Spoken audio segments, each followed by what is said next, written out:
Hi there, this is the Solitary Ronin from Solitary Ronin Films, and welcome to another Top 10.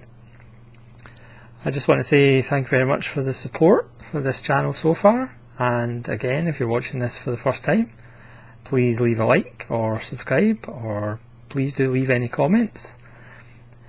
That would be really helpful, because this is hopefully going to be a channel where people can express their views about films and disagree politely, because that's what art is. It's open to interpretation, and my top 10 will be different from everybody else's top 10s.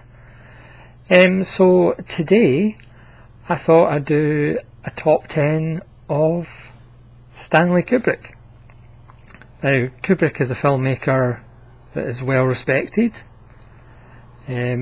His films aren't particularly commercial. His films are quite challenging at times, and sadly, like too many great filmmakers, he maybe didn't make a lot of films. For example, like Tarkovsky or Orson Welles, he maybe should have made more films, but then we just have to be thankful for the films he did make, because he made a lot of great films.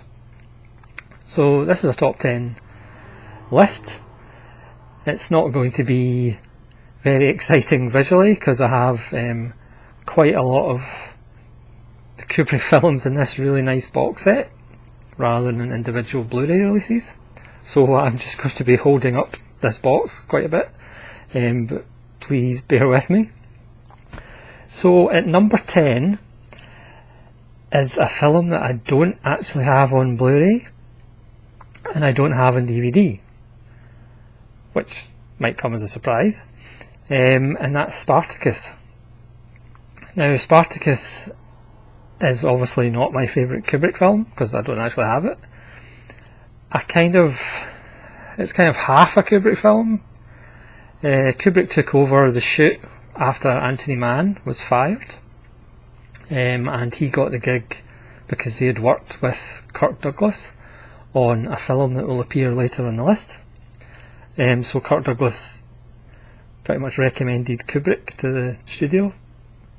This is probably Kubrick's biggest film. I mean, it's an epic, and yes, there's kind of scenes in it, the shots in it of the Roman display of the soldiers in squares, and the scene with Laurence Olivier and Tony Curtis. But for me, it's probably one of his least interesting films, because obviously it's not his vision from start to finish. So that's number 10, and it's Spartacus. Number 9, again, is a film that's not necessarily amongst his favourites, therefore it's number 9, and that is Lolita. I'll just open this set. It is a very nice set, and now you can actually pick it up quite cheaply. That's the list of films, but obviously I won't spoil their places in my top 10, because that would be terrible. So at number 9 is Lolita, if I can actually get out. Oh, this stars James Mason. It's based on the book by Nabokov.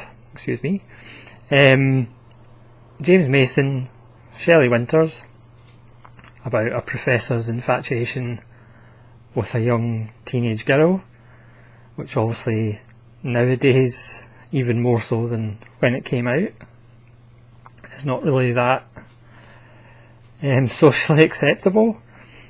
It does have a fairly zany performance by Peter Sellers. To me, it's a bit overlong, and it doesn't really hang that well. Plus, it's not really that much of an interesting story for me. Obviously, there'll be people that would put it higher in their top 10, but personally for me it only goes in at number 9. Obviously, when it came out, it did cause a lot of controversy. I think the book was banned for a while as well. Obviously Kubrick would court more controversy as his career went on. But for me, that's number 9, Lolita. It's not a film that I watch that often, or often that much at all, to be honest, and that's why it's at number 9.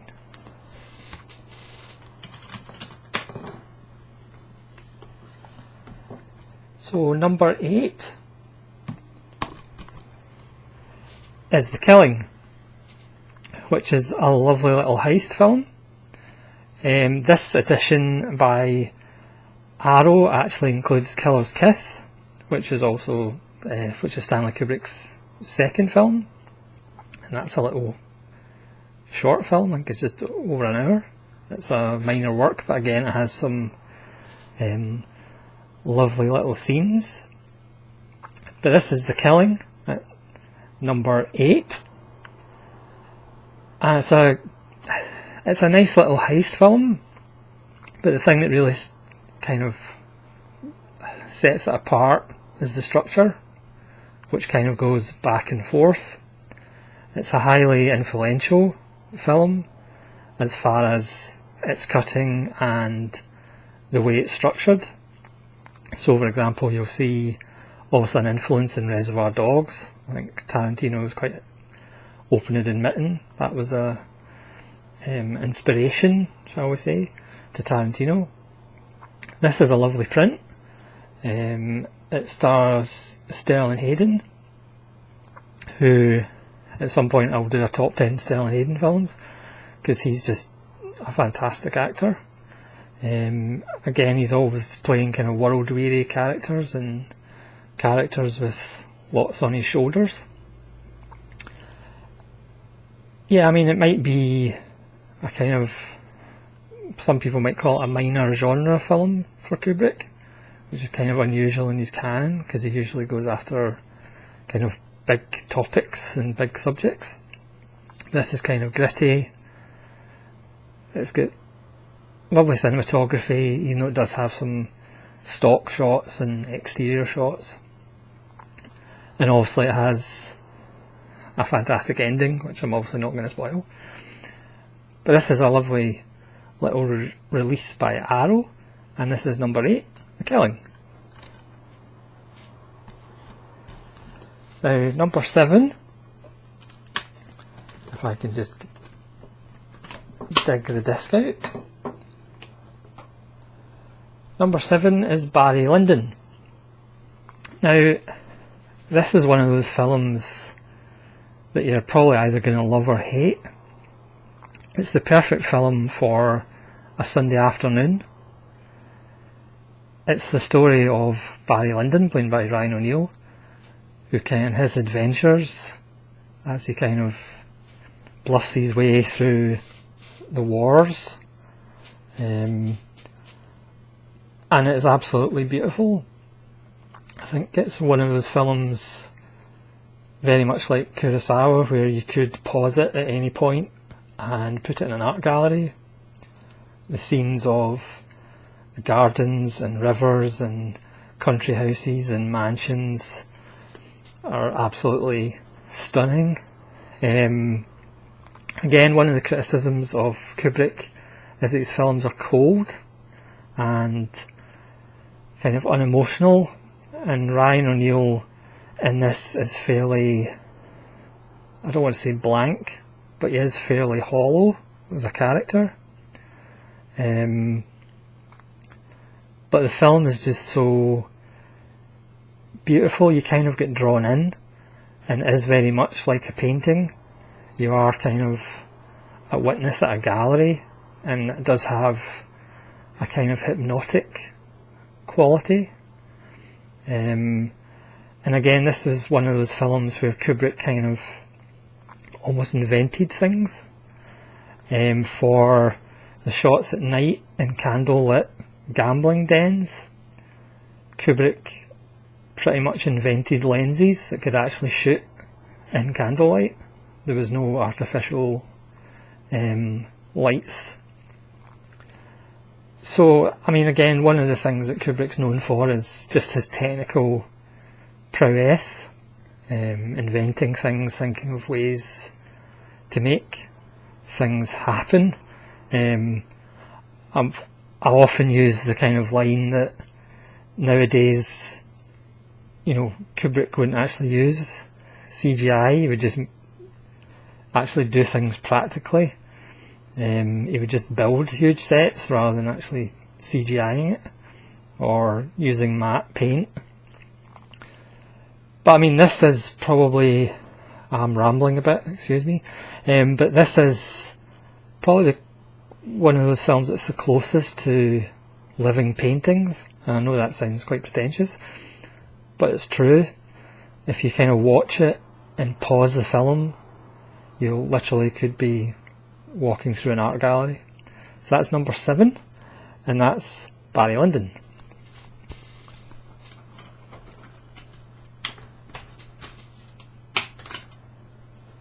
Number 6 is arguably Kubrick's most controversial film, and it's A Clockwork Orange.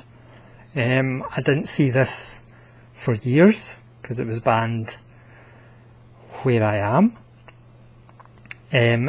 It's one of those peculiar films that was essentially banned by the filmmaker, which you don't hear of that often, because of alleged copycat crimes inspired by the film in the early 70s, that's 1971.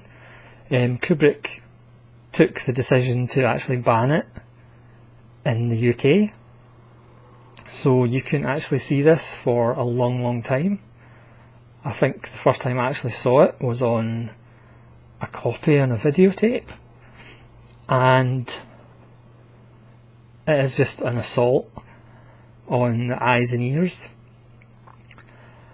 I mean, again, Kubrick's shot composition is right up there with Wells, Sergio Leone and Kurosawa.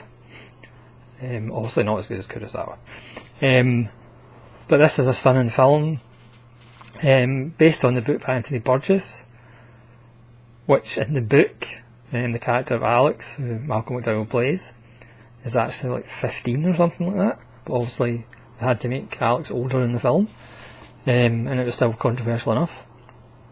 And obviously he does kind of make the point, because obviously Alex and his gang are really antisocial and nasty, and then Alex gets treatment to cure him, but then is that actually worse than what he was originally? It's about taking away individuality by the state and what rights do the state have. Kubrick never really shied away from tackling big issues, and this film has quite a few big issues in it. But it's just stunning. The use of music, the soundtrack's amazing, and it's a really disturbing, challenging film 37 years later. But it's only number 6. That pretty much tells you the standard of Kubrick.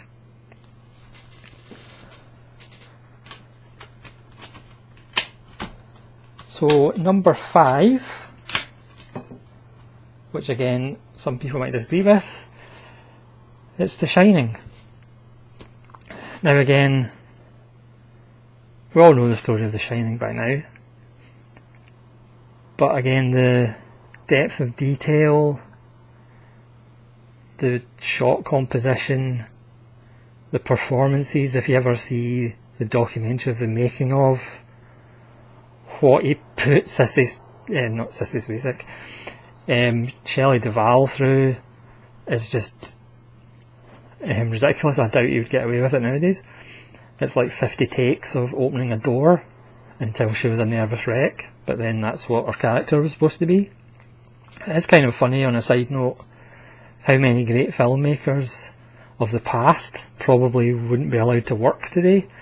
Just the way they kind of manipulated actors and kind of forced actors to go to dark places that they really didn't want to. and kind of challenged themselves and ended up getting great performances out of them. But that's a debate for another video. Again, Kubrick, when you read Stephen King's book that it's based on, he pretty much just got rid of all the horror elements. Obviously there's a kind of supernatural element to it, but he pretty much just got rid of all the stock horror elements and went for more a psychological story. And it's just awesome. I mean, there's a sense of dread from the get-go. I especially love the scene where Jack Nicholson goes for the interview at the start, and also the scenes in the bar when Jack Nicholson's talking to the barman. It's just a great film, and again, another fantastic ending.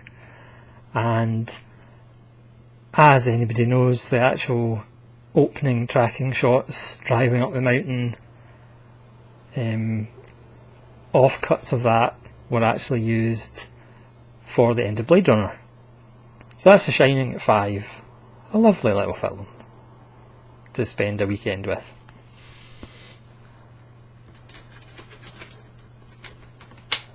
Now, number 4, if you're counting at home, is Full Metal Jacket. Now, I'll be doing a top 10 war films at some point, and this might be on it. We'll have to wait and see. You'll have to check that video out to actually see. This is another great film, split into 2 halves. It kind of follows the debasement and dehumanisation of a group of recruits, and also Lee R. Emery's performance as the drill sergeant is stuff of legend. He was pretty much making up insults, and even Kubrick had to ask him what they actually meant, because Kubrick didn't know. And again, the framing, shot composition is just astounding.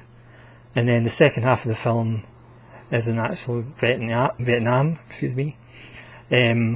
which was actually shot in London Docklands. So I'd spoil the illusion, but that's how good it is. And again, it's about, in typical Kubrick fashion, it's not your standard war film, as far as it's very isolated on a certain incident and just the pointlessness of it. The thing with Hollywood is, with war films, they try and have their cake and eat it. They kind of say, oh, war's terrible, but we kind of like explosions, and we kind of like bravery, and we kind of like heroics. Whereas the best war films, and I don't want to go on a rant about war films, but the best war films don't really show heroism and bravery and kind of that side of it. War is hell, and sadly we haven't actually learned that we shouldn't really be doing it. And this is one of those films that doesn't go, war's terrible, but we kind of like the action. Great performance from Matthew Modine. You could argue it's his best performance. But again, people who work with Kubrick tend to get challenged and tend to bring out their best work. So that's number 4, and it's Full Metal Jacket. Number 3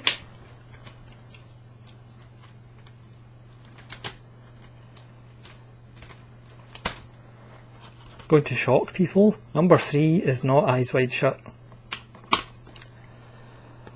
Number 3 is 2001. I could almost do a separate video about this itself. The first time I watched 2001 was in a black and white television, and I had absolutely no clue what was going on.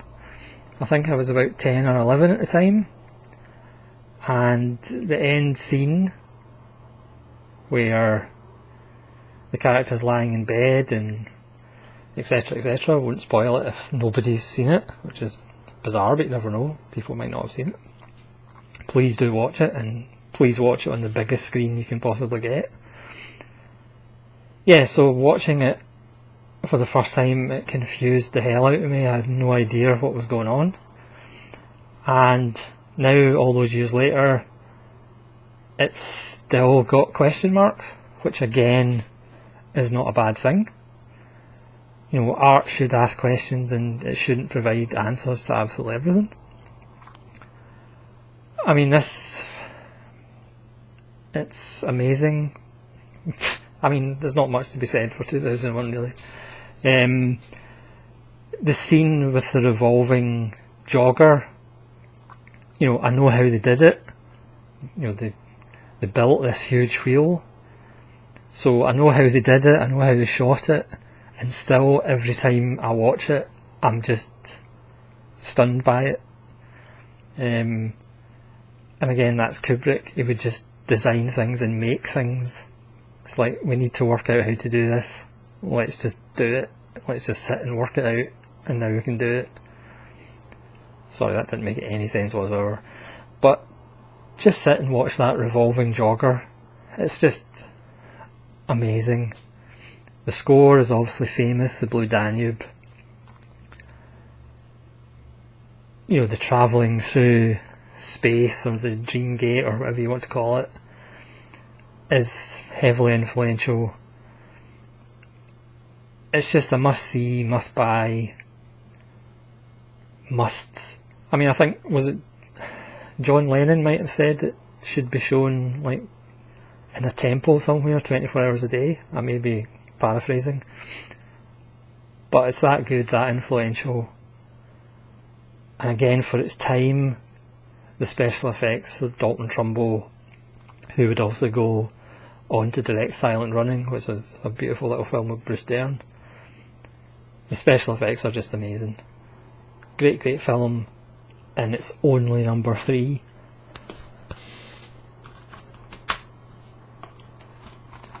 So that's everything from this lovely little box set of Stanley Kubrick films, which I highly recommend if you don't already have his films on Blu-ray.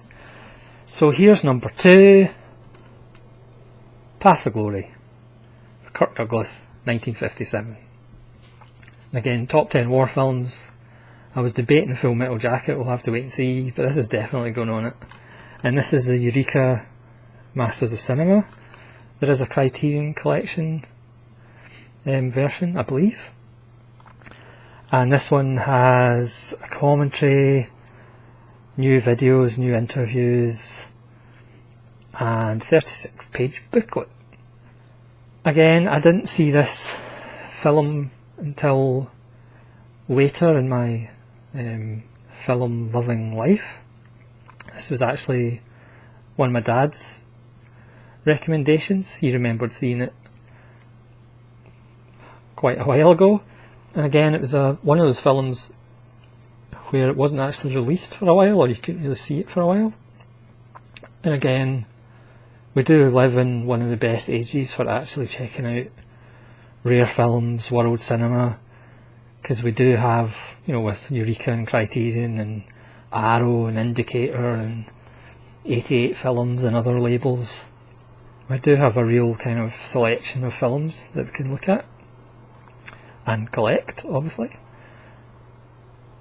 Yeah, this is just amazing. It's about the true story, or based on the true story in the First World War, of generals trying to get a leg up in their political career, making examples of your ordinary soldiers. They don't take an anthill, so they decide to make examples of some of the soldiers. And Kirk Douglas plays a lawyer. Well, he does play a lawyer. He's a soldier who happens to be a lawyer in peacetime and tries to protect these men. It's a great film. The tracking shots through the trenches are awesome. Again, it's one of those films to show people who say, you know, Kubrick's cold and intellectual and he doesn't really care about, you know, the human being. Just show them Paths of Glory and they'll change their mind. I actually saw a video on YouTube of David Simon. It's actually through the Criterion Collection. Do check out their channel, and also check out the channel of Daiseki Beppu, who has the most amazing Criterion Collection I have ever seen on the internet, and other labels as well.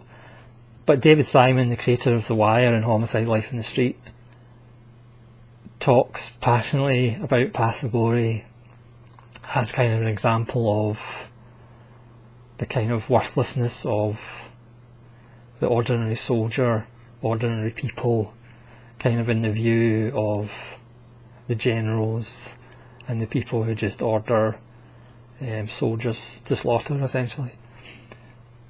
Yeah, on that cheery note, that's number 2, Passive Glory. So number 1, that leaves, yes, it's not Eyes Wide Shut, it's Doctor Strangelove. Now obviously the top 3 or 4 Kubrick films you could maybe move about, just personal preference. If I did a top 10 in 6 months it might be different. This is Doctor Strangelove, and this is one of those films that is literally perfect. I'm guessing we all know the story by now. If you don't, it's a farce, even though the subject matter isn't much to laugh at. It's only nuclear annihilation after all. But what a great film. The same year, this was based on a book, excuse me. In the same year, Hollywood made Failsafe. Sidney Lumet actually directed it. Henry Fonda, Walter Matthau, Larry Hagman. I have that in my collection as well on DVD. And that's kind of a straight version of what would happen under the threat of nuclear war and how to avert it. Whereas Kubrick and Terry Southern just go for the absurdity of it. Because again, gentlemen, you can't fight in here, this is the war room. Obviously Peter Sellers gets a lot of credit for his 3 roles, and rightfully so. Never been a huge Peter Sellers fan, but in this he's absolutely fantastic, and he gets one of the best last lines in cinema history. Yeah, I'm not going to do a top 10 last lines in cinema history, or will I? I'm not sure, I might. Yeah, brilliant. Plus, it has the added bonus of James Earl Jones' first film role. Slim Pickens, just an absolutely fantastic performance as the bombing captain who has the ride of his life. George C. Scott is absolutely fantastic in it. It's just one of those films that's perfect. Sterling Hayden's awesome in it. I mean, it's just fantastic. It's probably in my top 20, even though my top 20 probably has 50 films in it. So number 1, in my opinion, Stanley Kubrick, Doctor Strangelove. So that's my top 10 Kubrick films. Please let me know if you agree, disagree, or do your own top 10 Kubrick. I would be fascinated to find out. If you liked this video, I apologise for the length of the video and the rambling nature. But please leave a like or subscribe to the channel. So this is Solitary Ronin, saying thank you very much for watching, and we'll see you again. Goodbye.